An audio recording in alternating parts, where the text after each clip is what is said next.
I mean, he was just a coward, just straight out. He was just a coward. He didn't want to fight. You know, when a guy allows his people to not accept $50 million, that's a guarantee.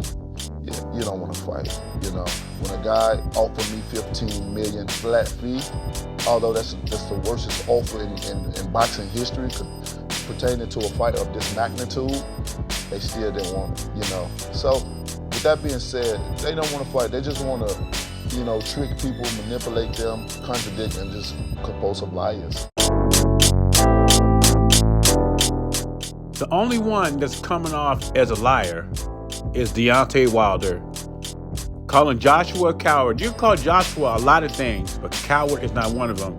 And I know this interview's old, but he's rehashing things in his article from The Sun, saying that the reason Joshua did not take the fight, or his team did not take the fight, is because everybody was picking Wilder to win. If that was the case, he wouldn't have fought Usyk, or he wouldn't have took the rematch with Andy Ruiz. Ruiz and Usyk are two rematches that a lot of people I talked to thought Anthony Joshua will lose again, and he still took the fight. As far as his management team goes, if they would worry about Joshua losing, they wouldn't put him in the fights that they put him in. AJ and Hearn could have took the same path that Deontay Wilder did, a bunch of cherry picking, a bunch of cupcakes, and would have remained undefeated for a long time.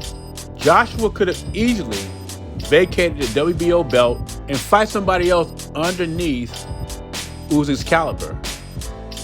But he went head on and took the challenge. Even though he came up short, he still took the challenge, unlike a Wilder does. And I heard a lot of things about Joshua. He has no chin, no stamina. He's overrated. He has no heart. And some of the criticism, I disagree with it. But one thing I haven't heard about Anthony Joshua is that he ducks competition.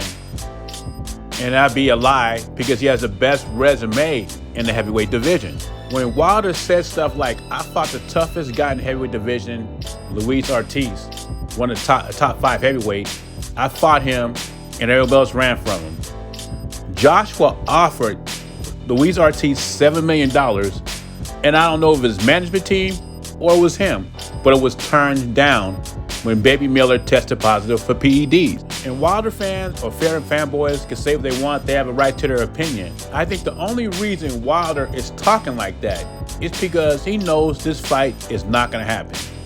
The PBC, Eddie Hearn, I don't think they get together to make this fight. I hope they do. It's a big fight, but one person wants it and one person doesn't. And from where I'm standing, Wilder doesn't want it. He just wants to talk. Eddie Hearn has no problem in putting Joshua in harm's way. Wilder, on the other hand, has been well protected, and they did a good job until they thought Fury was through, and that was their downfall. Wilder thought he was doing the cherry picking, didn't realize that he was the cherry being picked. Thought he'd get the lineal champion on his resume, and he did, as a loss. Was overhyped and was exposed. AJ may have lost both those fights, but they were competitive. Fury just beat you down. Anyway, what do you think about Wilder's latest comments? Do you think Anthony Joshua and his team didn't want to fight Wilder because everybody's picking Wilder to win? Sounds so stupid. Leave your thoughts in comments below. And Jay Beasy, I'm gone.